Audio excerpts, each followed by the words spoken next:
est du cœur, la consolation, il est l'espérance, et la grâce de Dieu, il est vivant, il est la voix de Dieu, la parole de Dieu, est sur la terre, Jésus-Christ est le roi de l'univers, qui nous donne la grâce et la vie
célébrer, nous voulons t'adorer, nous voulons te chanter, te rendre toute la gloire. Moi je veux te louer, je veux te célébrer, tu es toute adoration, pas sauveur des nations. Moi je veux te louer, moi je veux t'adorer, pour tous tes bienfaits. Merci Seigneur.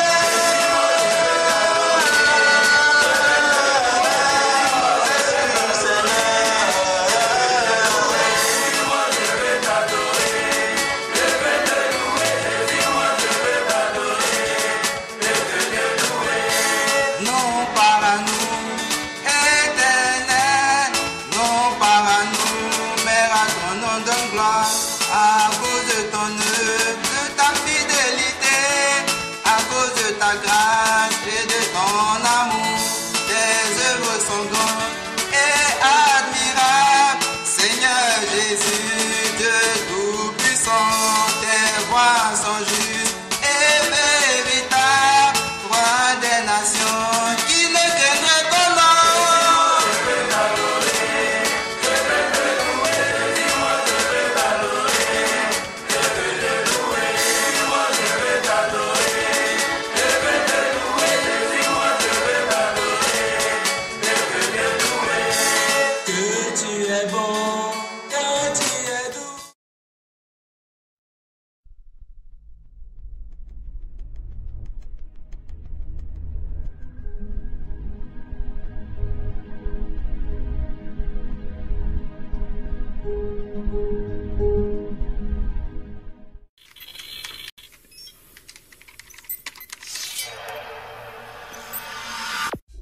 Puisque l'approche scientifique ne permet pas de trancher la question, il faut se tourner vers d'autres indices pour trouver la réponse.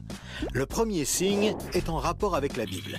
Pour beaucoup de gens, ce best-seller mondial numéro 1 est juste un livre religieux parmi d'autres. Pourtant, ceux qui prennent la peine de le lire se rendent assez vite compte d'une caractéristique surprenante. Son unité, sa cohérence. Bien que sa rédaction ait demandé 1500 ans, elle nous dévoile un propos cohérent qui s'est construit progressivement au cours des siècles et qui apparaît au final comme un édifice impeccable, majestueux, et qui dépasse totalement ceux qui l'ont construit. Des premières pages aux derniers mots, elle est centrée autour d'un même sujet, la connaissance de Dieu, le Messie et le plan du salut divin pour l'humanité. Pour celui qui ne connaît rien à la Bible, cette affirmation peut paraître un peu fumeuse. Pour lui, c'est juste des mots, des concepts abstraits, de la spiritualité, sans rapport avec le monde réel.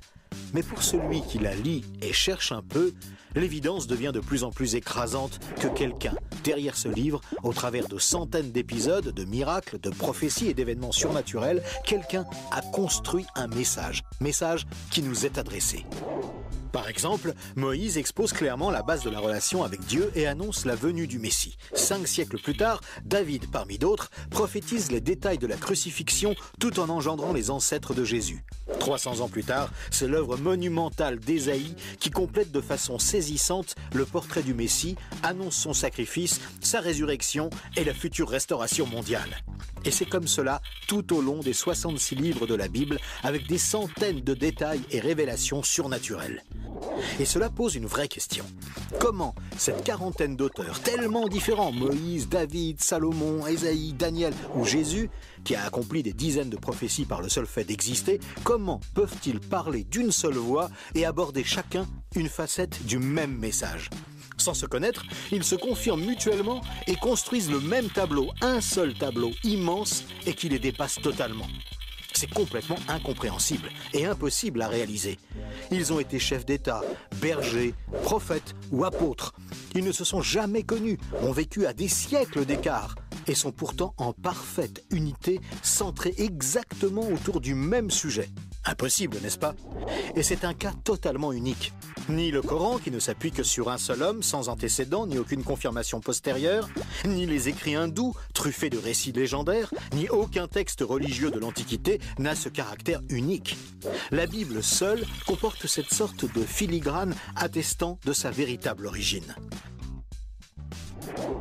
Le second signe est lui aussi au cœur des passions les plus extrêmes. Il s'agit du peuple juif. Étrangement, le simple fait de parler d'Israël déchaîne des réactions quasi irrationnelles. Certains veulent son extermination, alors que d'autres le voient comme le paradis sur terre. Mais si on veut bien rester calme et juste considérer les faits, l'histoire, il y a pourtant de quoi s'interroger sérieusement. Comment ce peuple, haï depuis toujours, déporté une première fois, puis revenu sur sa terre il y a 24 siècles, puis déporté à nouveau et dispersé dans le monde entier pendant 17 siècles, comment a-t-il pu survivre? Et comment est-il demeuré un peuple distinct? Aucun autre peuple n'a jamais connu une telle trajectoire, défiant toutes les lois historiques. Comment a-t-il pu reformer un État et même se remettre à parler son ancienne langue? Ça n'est jamais arrivé à aucun autre peuple. Il y a 25 siècles, le prophète Ésaïe posait une question étrange. Un pays peut-il naître en un jour? Ça ne s'est jamais produit, sauf pour la nation d'Israël, qui est née en un seul jour, le 15 mai 1948. Et cela, à peine 3 ans après la fin de la guerre et la solution finale mise sur pied par Hitler pour les exterminer. Et ce n'est pas tout. Le lendemain, Israël était attaqué par les armées de 4 pays arabes, supérieurs en nombre et en armement, et il a pourtant gagné la guerre. Des soldats ont même raconté avoir assisté à des interventions surnaturelles. Étrange, non? Par la suite, malgré le rideau de fer, des milliers ont émigré de l'ex-URSS, accomplissant une antique prophétie qui mentionnait le retour des Juifs depuis le pays du Nord.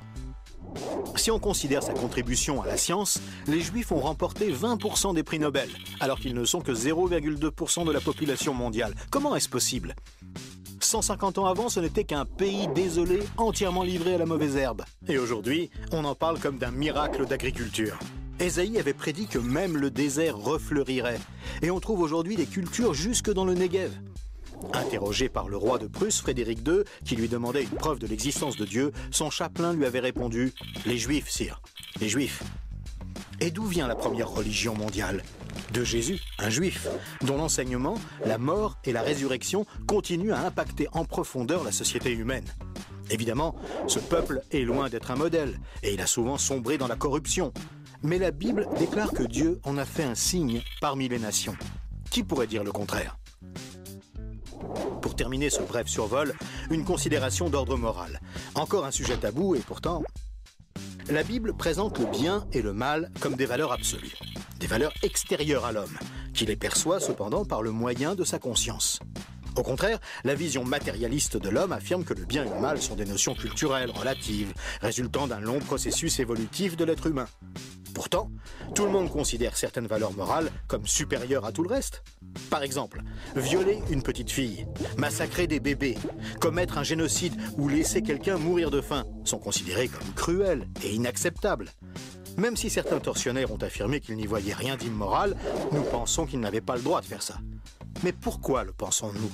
Pourquoi pensons-nous que certains préceptes moraux sont supérieurs? D'où vient ce sentiment qu'il existe, en dehors de nous, des normes morales supérieures, des normes indépendantes de nous, puisque nous nous sentons nous-mêmes jugés par ces exigences morales? Étrange, non? Nous avons parfaitement conscience d'être imparfaits. Nous pensons que l'humanité est détraquée, mais par rapport à quoi? Ce sentiment de culpabilité contredit d'ailleurs la théorie de l'évolution et son hypothétique lutte pour la survie. Et pourquoi l'homme aspire-t-il au merveilleux, au paradis, quelle que soit sa culture? D'où vient ce sentiment intérieur qui fait exactement écho au récit biblique? Cette conscience, issue de nulle part et en parfait accord avec la Bible, constitue encore un autre signe tangible, bien difficile à nier.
Dieu.